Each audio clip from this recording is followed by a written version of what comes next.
Good morning everyone, welcome to my channel Puja's ফ্যামিলিতে তোমাদের আরও একবার ওয়েলকাম জানিয়ে আজকে আমি আমার ভিডিও স্টার্ট করলাম। কারণ আগের দিন দেখতে পেয়েছো যে বাবার কাজকর্ম খুব ভালোভাবে কমপ্লিট করতে পেরেছি, আর আজকে তারই নামে একটু খাওয়া দাওয়ার ব্যবস্থা রাখা হয়েছে। বাবার শ্রাদ্ধ শান্তিটা তো বাড়িতেই আমরা করেছিলাম, বাট খাওয়া দাওয়ার যে ব্যবস্থাটা করেছি সেটা লজে করেছি, যেটা আমাদের বাড়ির থেকে একটুখানিকের পথ আর কি।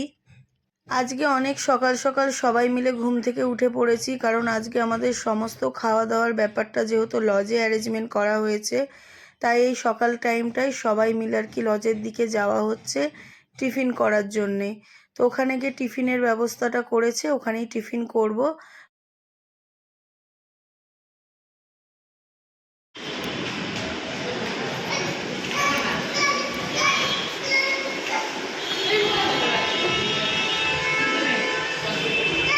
খাওয়া হয়ে গেল তোদের?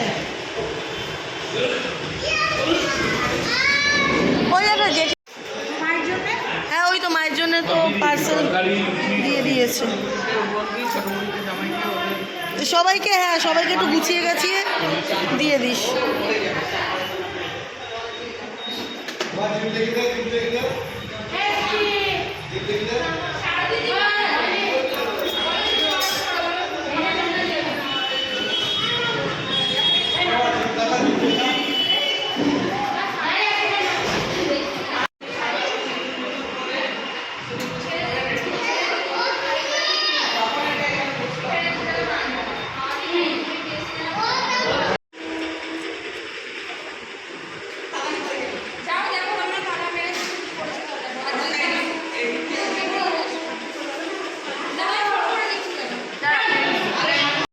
মোটামুটি সবারই টিফিন করা হয়ে গেছে। টিফিনে ছিল প্লেন লুচি আর সাদা আলু চচ্চড়ি। তো ওটা খাওয়া দাওয়া করে আমি একটু ছাদের দিকে এসেছিলাম, কারণ এখানে দুপুরে রান্না বান্নার অ্যারেঞ্জমেন্ট করা হয়েছে, তো সেটা একটু দেখতে এসেছিলাম যে কিভাবে কি রান্না বান্না হচ্ছে। বাট ছাদে এসে তো দেখি প্রচণ্ড গরম, যেহেতু আমাদের এই লজের ওপরে যে ছাদের সেটটা করা ওটা টিন দিয়ে, তো প্রচণ্ড পরিমাণে গরম লাগছিল। আর ওই দিন মানে গরমও প্রচণ্ড পড়েছিল, তো সেই জন্য একটু এসে আর কি একটু চেক করছিলাম, সেটা তোমাদের সাথে একটু শেয়ারও করলাম। আর আমাদের এখানে না খুব সকাল সকাল রান্না বান্না কমপ্লিট হয়ে গেছিলো। তো এখন মাছের অ্যারেঞ্জমেন্টটা হবে, বাট তার আগে জানো তো সমস্ত রকম আইটেম কমপ্লিট হয়ে গেছিলো। ডাল ভাত শুক্তো, হ্যাঁ তারপরে আলু পটল চিংড়ি সমস্ত রকম কমপ্লিট হয়ে গেছিলো। তো এটা একটু চেক করে আমি দেন আর কি বাড়ির দিকে চলে গেছিলাম, কারণ ওখানে গিয়ে তো আবার রেডি হয়ে আমাকে আসতে হবে।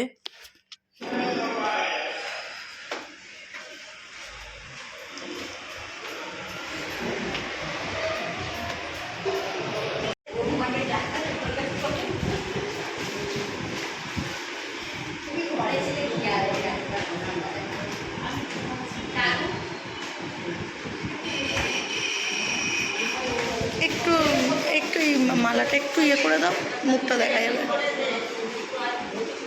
হ্যাঁ হ্যাঁ থাক থাক থাক থাক, চোখটা দেখা গেলেই হবে। লজে আসার পর বেশ খানিকটা সময় আর তোমাদের সামনে আসতে পারিনি, একেবারে দুপুর টাইমটা আসলাম, কারণ ব্যাচ বসে পড়েছে, সবাই খাওয়া দাওয়াও করতে বসে পড়েছে। মোটামুটি দিনের বেলা বেশ কিছু লোক এসেছিলো, তাছাড়া রাতেও অনেক লোক এসেছিলো। তো দুপুরের এই ব্যাপারটা তোমাদের সাথে শেয়ার করেছি ঠিকই, কিন্তু রাতের না কোনো কিছু তোমাদের সাথে সেরমভাবে আর শেয়ার করতে পারিনি, কারণ বিকেল 5টা কি 5:30টার পর থেকে আমি এতটা পরিমাণে ব্যস্ত হয়ে পড়েছিলাম যে বাড়ির সবাই চলে গেছিলো, সেখানে খালি আমি, দাদা, আকাশ আর আমার ননদের বর, এই কয়েকজনই জাস্ট লজে ছিলাম। কারণ বাকি অনেকের আসার কথা ছিল, তারা এসেও ছিল, তাদের তো দেখাশোনার একটা ব্যাপার আছে না, তো যে কারণে আমরা সেখানে থেকে গেছিলাম।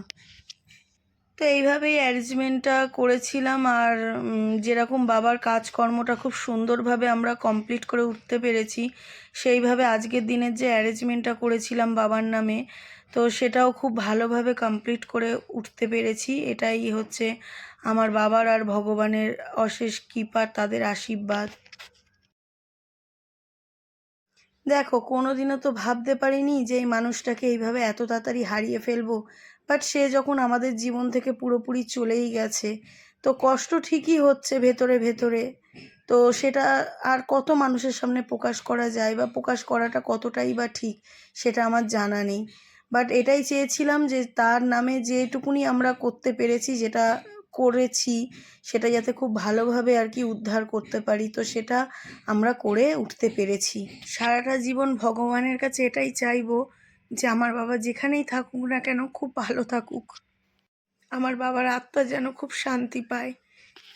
জাগা তোমাদের কাছে কিছু বলার নেই বা তোমাদের সাথে আর নতুন করে কিছু শেয়ার করার নেই, কারণ ভিডিওটা আমি প্রপার তো সেইভাবে করতে পারিনি। যেটুকুনি পেরেছি তোমাদের সাথে শেয়ার করেছি। আর এই দেখো লজেরই ব্যালকনিতে আমরা বসেছিলাম। আর সেদিন না সন্ধ্যের পর বেশ হাওয়া ছেড়েছিল, ঝড় টাইপেরও হয়েছিল বলতে পারো। তো আমি বসেছিলাম কারণ হট করে লোডশেডিং হয়ে গেছিলো বেশ খানিকটা পরে আর কি, কারেন্ট এসেছিলো। তো এখানেই বসেছিলাম, তখন বাজে প্রায় রাত্রির 10টা 10:30 হবে। ওই টাইমটা এখানে বসেছিলাম লজে। তো দেখা হচ্ছে নেক্সট একটা ব্লগে।